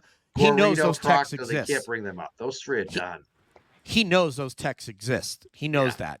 He just elected not to find them because, like I said, every time you think somebody could do the right thing, they're not going to do the right thing. The only way. How do we get Trooper Proctor's personal cell? That probably came from the feds, right? How do we? I know we didn't get it from the prosecution. That's for sure. Exactly. So it's the feds are invested in this. That's one of the things I've counted on. A couple things for me, like I took a break because I was freaking out with the pressure, and I started even doubting everything. And it got back to two things, like the feds, number one, but the big thing is the car. The car and John O'Keefe's body. It doesn't match. It just doesn't. I'm not a accident reconstruction guy, but just logically looking at it, I could see what ARCA could see. And then ARCA obviously takes it to another level. They're looking at stuff that I can't even comprehend. So on a basic level and even a complex level, the accident, the car doesn't match the body. And so she's innocent. End of story. Everything else doesn't, that's what I always come back to on that. If it looks like a duck, it's a friggin' duck. It's a friggin' duck. Like a duck. All right, and on I that want to know note, if Chris Albert is upset right now. Is Chris Albert oh, gonna file witness intimidation charge against us because I'm showing a duck? And the duck says on the bottom, it says, what does it say? It says IYKYK. I think it means if you know, you know. You know? Oh, Chrissy. Let me tell you something, man. Apparently is witness intimidation. That gets the Mass State Police sent to your house. And Brian Tully gets warrants and subpoenas to search your vehicles and your house and your business. For rubber Chris Albert duck. got upset because you gave out some rubber ducks to people. That was a guy I talked to today. Good guy. I think he's in the chat. I think I saw him commenting. I didn't give his name out because I wasn't sure if he's comfortable with me putting it out there. But this is the stuff that they're doing. They can't afford to do a real investigation, but they investigate citizens protesting with ducks. And I want to say something else to as Sean not affectionately calls him, Chrissy Albert. You know what? You wouldn't. Come at me, I think Mike and I are pretty confident you wouldn't wipe the street with Turtle Boy. And I'm going to tell you something, Sam Nagel, because we found out what your name is. There is no way on God's green earth you would have mouthed off to Turtle Boy if you were in an alley somewhere with no backup. Yeah, that kid's You a punk. That kid is such a punk. You are a puss. Yeah. And there is You know no what? way You know what you would Sam have mouthed Nagel off to needs? Turtle Like, Boy. like Not even 50 close. cross faces to the face. Oh, Come practice with me, Sam Nagel, for a couple days. Definitely, man. Definitely. You Front won't be headlock. so touchy and mouthy, buddy. Front headlock for days on you. Yeah. It's not going to be good. And then I'm trying to lateral drop. Lateral drop. That's what Boom! I'm looking for. John Jones' I'll move, give him the that lateral move drop. that broke my back. Yep. Yeah, I'll lateral drop you, and then we'll pass guard, and then it's gonna be that kid is such you're gonna be punk. crying when for mommy. When he touched Meredith, that was just such a sleaze move. Dude, it's like so demeaning. That's what showed Sam Nagel what a puss you really are, is because no man would do that, and under no circumstances should you ever go up and touch a woman that way.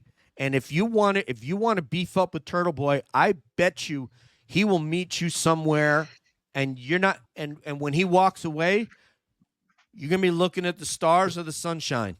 Yeah. And you know that. You know that you wouldn't mouth off to that man, Turtle Boy. You know that, and nor would you, Chrissy Albert. Yeah, what a nor punk would you. he is. Yeah, too. any of us. Chrissy Albert is such a punk. He is such a little let's- weasel, a little man, Yeah. little Chrissy. Little Chrissy needs all those people. Yeah, I wiped the floor with you, Turtle Boy. Yeah, I'll drag you he's down such the a street. fake Yeah, tough sure. guy. He's Sure. such a fake tough guy. Sure, that's why. Yeah, and even your fake tough guy brother. Anyway, I don't even want to get into it because I'll get into that whole rant. We're getting where fired people- up, aren't we? Yeah, they're referring to Brian Albers, an MMA fighter. I got news for you, man. He's not an MMA fighter, and he's not a boxer. Because you train MMA, like I've trained MMA, I'm not an MMA fighter. I know MMA fighters, and you are not one of them, Brian. And because you train boxing does not mean you're a boxer. Yeah, I either. think Brian Albert. You're a was probably sucker like punch me. guy. I think Brian Albert was a decent wrestler in high school. Like I think that I heard he wrestled. Did he wrestle? Brian Albert did. I don't know. He did. I'm I pretty don't sure know he if he did or wrestled not. in high school. I heard he was an okay wrestler, but like me, MMA wasn't big when I was like at my peak in wrestling. I would have gone into MMA. I probably would have gone into MMA over college, actually. Like, but I'm glad. It probably saved my life not having MMA back then. I would have been drunk and fighting. Rough, man. I would have done it. I definitely, because I was crazy. But I was never an MMA fighter. That's a level that it's a whole nother, especially professionally. It's another level that just even boxing. Like I used to watch Peter McNeely box. Yeah, Like, just being in the room level. with those guys, you have a wrestling cardio, and you're using that cardio, and then all of a sudden you have to stand up, and now your hands have to come into it, and that's the most difficult thing. Now you have to the boxing cardio, and then there's kicks. I remember seeing one of my training partners. He was a wrestler from California, and one of my other training partners leg kicked him so hard, and he was in so much pain. It's just so there's all these different things, and if you listen to the Randy Coutures and the Chael Sonnens, they'll tell you their journey from going from wrestler into being able to absorb leg kicks and it's funny, being able to strike and move your head. Mazza came to the rally today and he had a big bandage on his neck, and I was like, "What the hell is that?" He's like, "Oh, I was sparring in karate with it." I'm like, "What? What? You got a bruise on your neck from karate?" Like, dude, oh man, have you seen Steve? Wrestling. I don't know. Have you seen? Well, GSP obviously was a very famous karate fighter who then got into wrestling and used to wrestle with the Canadian national team, and that's how he got to take down Matt Hughes, who was a 4-year wrestler for the Illini, and then Stephen Wonderboy Thompson from South Carolina. Oh my God, he is maybe the best karate fighter ever in MMA and certainly in the UFC. And man, some of the strikes that those guys can deliver. And then he also had to learn BJJ. His sister married a black belt in BJJ, so he got into that. And then obviously, Chris Weidman from Chris Weidman moved to South Carolina and really helped Wonderboy with his wrestling. So amazing. He was 57-0 in kickboxing. 57-0. Anyway, that's a run. I bet he. It is. Yeah. I bet you. It's funny because I had a little run in high school where I was like, won like 15 matches in a row, and you start like freaking out, like you're like, I'm gonna lose, I'm gonna lose. Like every week you're shitting like your streak's gonna end, and then it ends.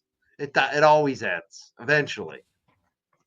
Well, I'm going to tell you what, Mike. You're not only a great wrestler and a great content creator and a great advocate for justice, but you're a great human being. And I'm honored that you and delighted that you came on tonight. Oh, thank you so much for having me, DJ. It's been fun. It went by very quickly.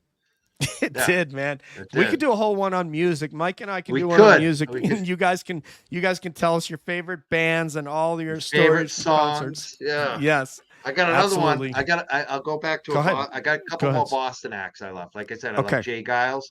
Hmm. These are Boston acts that people might know, but Morphine. Do you know about Morphine? No. I Oh, like the name though. they were Wow. huge for a minute, and then he died. Mark Sandman. He had a band before them called Treat Her Right, which was amazing too. But they got signed to DreamWorks. You've probably heard some of their music on the radio. They still play it. Morphine is phenomenal. I love Morphine. Another one, totally different style. Mighty Mighty Boss Stones. Love them from Boston. I'll Yes, give I you another remember one. them. Yes. Yeah, Boston. And then like I'm going all the different styles here. The Cars. I like the Cars. The Oh Cars are my great. God. Oh my God. These are the They are Boston like bands. Hall Like, of Fame. They are yeah. Hall of Fame, man. Hall of Fame. And I go back to Boston. New Edition. Oh, I another like New one. Edition. I like I've New Kids on the Block too. yes, It's like I absolutely, like the man. Boston. I I like I like almost anything What from about Boston. Boston It's funny. itself? What about the I band like them. Boston? Brad Delp. He That's actually it? graduated from high school with my mom. But I So mean, they where do same. you I My mean, mom and dad. I how think. Yeah, my mom and dad went to high school with wow. him with the singer. Yeah, Brad Delp. He was amazing. I believe Danvers he High School. he unalived himself, as Nurse Kim would say. But Unfortunately. what an He's a amazing wicked nice voice. guy too. He's a Yeah, really good guy. Brad Delp was. great band, unmistakable sound. Thanks to Tom Schultz, the MIT graduate and guitar player. So we got this from Romy, and this is the last question. Romy, I want to thank you once again. You've been so generous with our show and with other people's shows, and thank you so much for the blessing. I really appreciate it. Mike, so here you go. Do you know if Jen McCobb went to Officer John O'Keefe's funeral? I've heard a few times she didn't, but I don't know if it's true. Suzanne, also Roger up in the chat if you know the answer to this one. I don't know on that. I'm sure she must have been, but I don't know. Yeah, I would assume that that for appearances she would have done that. So let me just see in the chat if anyone's there. If anyone knows she didn't. Rosemary Gallagher says no, she didn't. So yeah, it sounds like Romy that she did not go. But yeah, it's pretty disgusting the way she said, "There's a man on the lawn at 34th Avenue," and the way that how'd I do with the accent? I did pretty good. You did good. Jen's- You Good, did thank you, good. sir.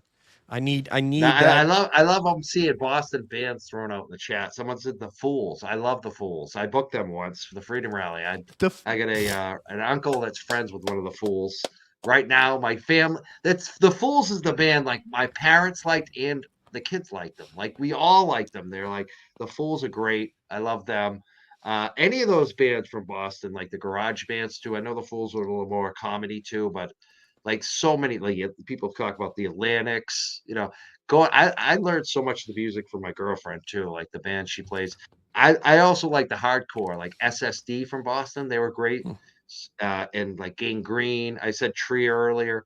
There's been so many good. I love Boston. I love Boston music, Why and I love Boston too. I can't wait to land in Boston August 25th and 26th. I'm gonna be there, baby. Mike, can't wait. read I this. hope you say hi. I Hopefully we hope say. so, man. Hopefully you have time for your Dean College. Is it reunion time? Is that why you're here? It's homecoming, so I started like a team reunion, and then we go and have dinner at Rome Restaurant in Franklin, and then we go to the game the next day. So I'll show up Friday night, and then I'll leave Saturday night. So, all right. Great. That'll be fun. Read this one, brother, right here. Which one? I heard It's on the Keeney. screen. pizza every time the Canton Police Department would do drug bust or pulling a car over with drugs. The D&E would sell for money at the back door. That's why Chris didn't want employees parking it back. Wow. I mean, I'm gonna say that's a rumor. I'm gonna say that. I've heard all kinds of stuff about that. I can't confirm anything. If anyone really has information on that, I would love to speak to if anybody out there like actually bought drugs from them. Like, hit me up. Like that's what we need. We need, if this stuff is true, we need like to confirm it. Like, I hear this stuff all the time, but I haven't seen any real confirmation of it. We need real confirmation to go on that stuff. Yeah, we need more than one source. And so if anybody hits me up, I'm going to direct you to Mike so he can report it because he's an actual journalist. I love 80s music too. I think I like the 90s the best, but I like the 80s too. I'll tell you, when I was a little kid too, I liked like the hair metal a lot, like Twisted Sister, all those bands.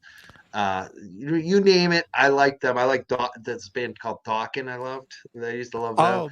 But Skid Row, everybody. I mean, just so many bands back then. Rat. Oh my, Rat and Roll. Oh, lay it down. Yeah, the best Rat was just that first song. That Round and Round is such a great song. No, well, listen to Lay It Down. Lay It Down was good, but Round and Round is something you can hear that on the radio right now. And it's just a good song that anyone would like average, like grandma will like that song. Can I give you a Twisted Sister song too? And there's a live version that's really good. The album version's good, but I'm the guy that will look through YouTube to find the best live version of whatever song it is.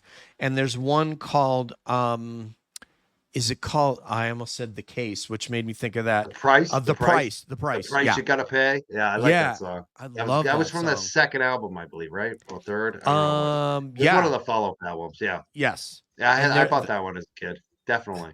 I saw him too. We met him, but he ran away. Snyder? From us. Yeah, we were coming back. God. We were a bunch of dudes coming back from Jamaica, and he was at the airport, and he ran away from us because we were so obnoxious. We were like, "I want to rock," and he's like, "F you, I don't want to deal with you." I don't blame him. I love D. Snyder, and I like what's his name, Sebastian Bach. They're on Twitter. I like them. I follow them on Twitter. They're great. Bruce Springsteen. A couple weeks ago. Wow. What's his name? Little Steven. I love Little Steven. Yeah, I like his activism. I like his music. Little Steven was on Twitter, and he was talking about Howard Stern and Pearl Jam. They were all at the concert together, and I responded. I said, "How was the show?" And next thing you know, Little Steven retweeted and told me how his Pearl Jam show was, and I was just like, "Wow, this is just amazing!" Like, I am like so like Little Steve, Miami Steve Van Zandt. Yeah, everyone's like, man. "Oh, still be yo." I'm like, no. I like his radio show. I mean, I like that show, but for me, it's about the rock and roll before the TV show. I heard him interviewed about his relationship with Bruce Springsteen. You're talking about like a 50-year friendship. Yeah. Here you go. How do you keep that together too? They've had their ups and downs, It just shows you, the type of people they are. Yeah, no, absolutely. And I got another one. You guys keep coming up with so much stuff that is prescient that we can't end the show. When is your next question, Mike? Excuse me, when's your next show, Mike? I have no idea. That's the thing. Like, I keep saying I'm going to take a break, and then I have something else I have to do at another show. But I don't plan it. Like, I always try not to plan ahead, because for me, if I plan something ahead and then something else happens and I want to have it on, I don't like to be tied down, and I kind of just like to follow my heart, and I feel like it works for me. Like I always come up and with my life being so busy too, it's just practicality. It's hard for me to book anything far out. I did it for you with this guest, I appreciate this. But I don't do it a lot because there's just I have to keep track of a schedule for the dog walk business that I run, and I love it. So it's hard. So I never know when I'm doing it on the show. Probably Sunday, Monday, Tuesday. We'll see. But next week sometime. Follow us on the Young Jurks. We're on Twitter. We're on Facebook. We're on YouTube at the Young Jurks. Follow us and subscribe. And just check it every day. If I haven't done a show in a day or two, I'm probably gonna have a show that night. Okay, here it is. You can subscribe to the Young Jurks here. All of Mike's stuff will be in the show notes when this comes out on podcast, so you can expect to see all of that. Because when I have a guest on, I want everybody to be, if they don't know, I mean, obviously Mike's easy to find and he's popular, Yeah. but there are guests who aren't as well known and aren't on all these different platforms. So I'll always put them in the show notes so people can click on that link and go right to their stuff, or at least copy and paste. So And I want to thank you too, because I did stream it on our YouTube. I love that when you have me on the show. You let me so I have content for my Absolutely. stream too. People watching over there. I pinned at the top in the YouTube stream for the Young Jerks. If you're watching it there, I pinned at the top a link to your YouTube, Calling All Beings. So I hope anyone that's watching it on our YouTube on the Young Jerks that they click on Calling on beings and subscribe to YouTube, because you've been supporting us and you've been doing good work. And I hope all of our people watching hit the subscription button for you as well, DJ. Please. Thank you so much. I appreciate that, Mike. Yeah, likes and subscribes all around. It helps us to make something back for the software and the subscriptions and all this stuff that we use to create these shows and Canva and everything else. There's one last thing. Prayers for Mr. Garcia, only 25 years old. Thank you, Michelle. Yeah, that is the most important thing that we're doing is, Sandra Birchmore, up there, communicating with Mizzy. John O'Keefe, who we lost in this absurd thing that he could have been saved by Brian Albert, the quote first responder, these criminals that are wearing uniforms pretending to be police officers that we love and respect and need. And then we've got a bunch of criminals in these towns and in Canton and the Mass State Police, and they're the exception. They're not the rule, but unfortunately they have you know what? You got on our radar, and you're going to stay on our radar. I hope the Garcia family, I really feel bad for them. They were quoted in some news stories that already came out with NBC 10 and some other Spanish-speaking networks. I hope they continue to do press. I think they really should consider doing some of these YouTube shows, whether it's Turtle Boy, Sean McDonough, Calling All Beings, my show, The Young Jurist, Nurse Kim. There's so many platforms. Mm-hmm. They should definitely do some of these shows, because I think that they need to go out and tell us who. Like, they don't have to tell us all the details on what happened to their son, to their brother, but they should come and tell us who he was, because we're all interested in this, and I know they're grieving, and I know that they're going to find a huge community of people who love them and want to support them. And I think it will help the family. So, not to be exploiting, but I think it would be very helpful. And I think it will also cast the spotlight on what's going on. I was very glad to see that 3 of the family members were quoted in that story at NBC, because if they don't speak up, if they don't continue to do what they did, the story's going to go away. The state police doesn't want people to know who your son and your brother was. They don't want to. They want to pretend this never happened. The governor of Massachusetts doesn't want to talk about your son and your brother. So you have to do that. And if you come on these shows, it will blow up. It will blow the F up, and everyone will love you and want to support you. So I'm begging the family. If you want any advice, go do a show. I don't care if it's my show. It would be great if you pick mine. But you pick whoever you feel most comfortable with. Yeah. You might feel like you feel most comfortable with Nurse Kim or Sean McDonough or Turtle Boy. We all connect with different people. So pick a show and go do it. I don't even care if your lawyer's telling you not to. Tell your lawyer you're doing the show. And even if you just talk about who he was and what he meant to you, you don't have to talk about the details. If the lawyers don't want you to talk about that, okay. But come out and tell us who he was, because so that we can this is awful. So that we can add them to these rallies that Mike and all these folks are leading, and that there's websites now, and so that we can add officer or trainee cadet Garcia to this.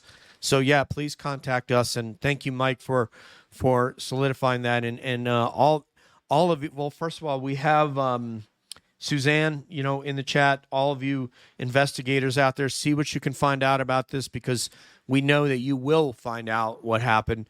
And by the way, in terms of what's coming up next, we are planning on potentially having Suzanne and JFK on Tuesday of this coming week, if we can put that together. Suzanne is the basically vice president, if you will, along with Mizzy, of the Justice for Sandra Birchmore organization, and she's an amazing human being, very, very passionate about this in the way that Mizzy is. So I hope we're going to be on Tuesday night for that. And Mike, you just going to have to wait and see, okay? So on behalf of Mike Crawford, this is DJ saying peace out, one love. We'll see you down the road. And, of course, we're always wondering what's up around the bend.